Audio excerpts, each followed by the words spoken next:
Banyak orang suka mobil tahun 90-an. Era keemasan otomotif katanya. Tapi sayangnya, nggak semua mobil dari era itu bisa kalian beli tanpa pikir dua kali. Nah, jadi inilah daftar mobil tahun 90-an yang lebih baik kalian hindari. Di nomor 8, ada Honda Civic Genio atau Civic EG. Honda Civic Genio adalah Honda Civic generasi kelima. Bentuknya keren banget, timeless, dan mesinnya tangguh selama rajin ganti oli dan ngerawatnya bener. Motifnya pun gampang, nggak neko-neko. Cuma modal beli TE37 dan coilovers udah bisa tampil keren. That's pretty good. Nah, tapi kenapa mobil Genio ini ada di list? Jujur aja, kebanyakan orang beli Civic Genio karena harga Civic Estilo udah gila-gilaan. Bukan berarti jangan beli sama sekali. Asalkan kalian paham dan emang bener suka, boleh aja. Tapi kalau untuk harga sekarang, banyak opsi yang lebih masuk akal dan lebih menarik. Kalau mau tampil keren dan 2 pintu, ada Civic Nova yang masih affordable. Kalau mau hatchback 4 pintu, simple dan irit, ada Toyota Starlet Capsule yang terkenal jauh lebih reliable dan bentuknya pun nggak kalah menarik.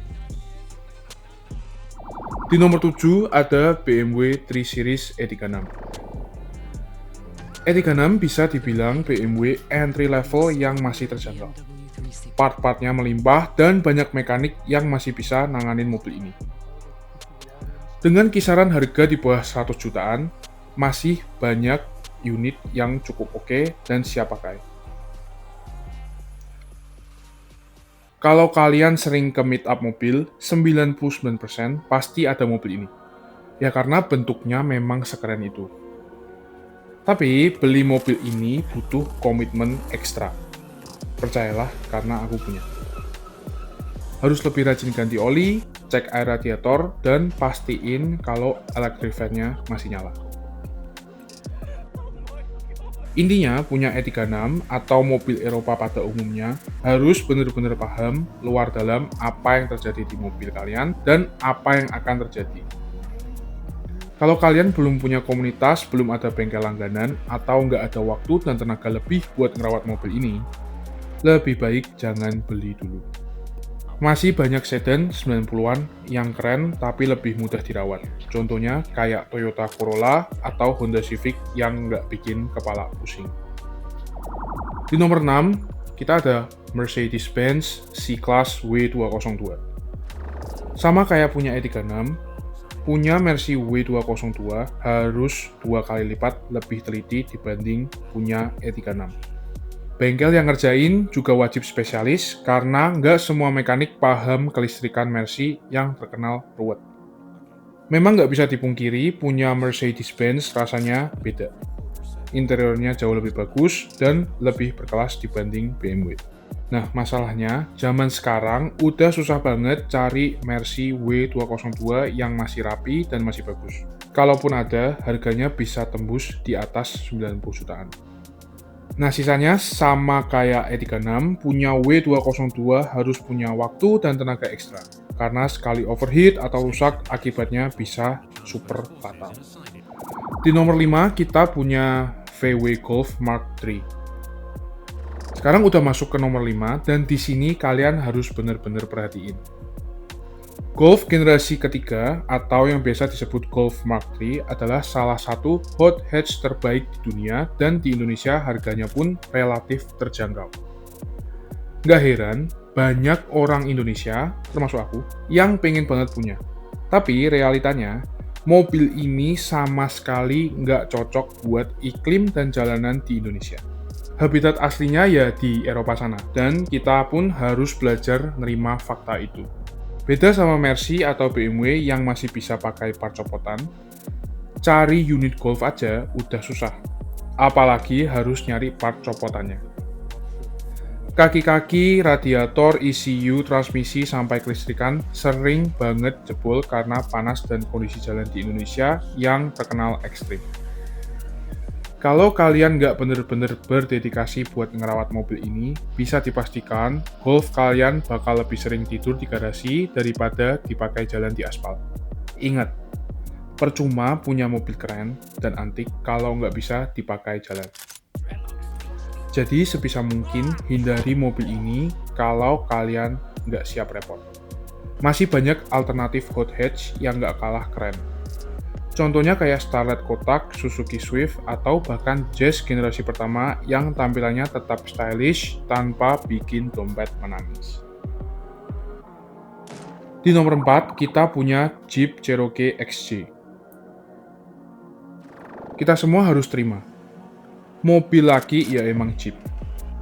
Gagah, kekar, dan siap tempur di segala medan. No road, no problem. Kali ini masalahnya bukan di iklim atau kondisi jalan di Indonesia, tapi lebih ke kondisi ekonomi. Mobil ini super duper boros BBM. Ada yang pernah bilang, konsumsi bahan bakarnya bisa 1:4, bahkan 1:3. Di samping itu, perawatan dan perbaikannya juga mahal banget, dengan spare part yang lebih susah dicari daripada harta karun. Yang paling bikin ilfeel, bengkel yang bisa nanganin mobil ini bisa dihitung dengan jari. Yang paling terkenal aja cuma ada di Bali dan di Bandung. Meskipun mobil ini terkenal bandel, sekali rusak bisa bikin pusing setengah mati. Intinya, kalau memang bener-bener berduit dan emang cinta mati sama Jeep, silahkan beli. Tapi buat kebanyakan orang, jauh lebih masuk akal beli Suzuki Jimny Katana, Escudo, atau kalau emang punya budget lebih, sekalian aja beli Land Cruiser. Di nomor 3, ada segala jenis Subaru, Audi, Citroen. Jangan. Di nomor 2, kita ada Peugeot 406. Sebenarnya simpel aja. Coba sebutin bengkel yang bisa nanganin Peugeot ada di mana. Beli spare part-nya ada di mana? Kalau pertanyaan ini aja kalian nggak bisa jawab, berarti jangan sekali-sekali beli mobil ini. Meskipun sekarang komunitas Peugeot semakin banyak, punya mobil ini berarti kalian harus benar-benar full dedikasi dan mau mendalami dunia Peugeot. Kalau kalian masih tipe yang nyerahin semua perbaikan ke mekanik dan nggak paham part-part Peugeot, mending jangan beli. Resiko ditipu sangat tinggi. Mobil ini memang terkenal super nyaman dan suspensinya juara. Tapi mobil-mobil pabrikan Prancis itu rumit dan nggak banyak bengkel yang ngerti cara ngerjainnya. Jadi kalau kalian emang fans berat Peugeot atau mungkin asli orang Prancis, boleh beli. Tapi kalau enggak, mending cari alternatif mobil Eropa lain aja. BMW, Mercy, atau bahkan Audi yang nggak kalah nyaman. Nah, di urutan pertama, yang terakhir, mobil yang kita himbau ke kalian untuk jangan beli sama sekali. Jaguar Type S. Kita semua paham, kalian pengen punya status ningrat, sultan, dan bos besar. Tapi sekedar beli Jaguar harga murah, bisa dipastikan nggak akan ngasih kalian gelar itu. Beli Jaguar Type S sama aja kayak main game dengan level difficulty Extreme Plus. Mobil ini hampir mustahil untuk diperbaiki. Sekali rusak, that's it, game over.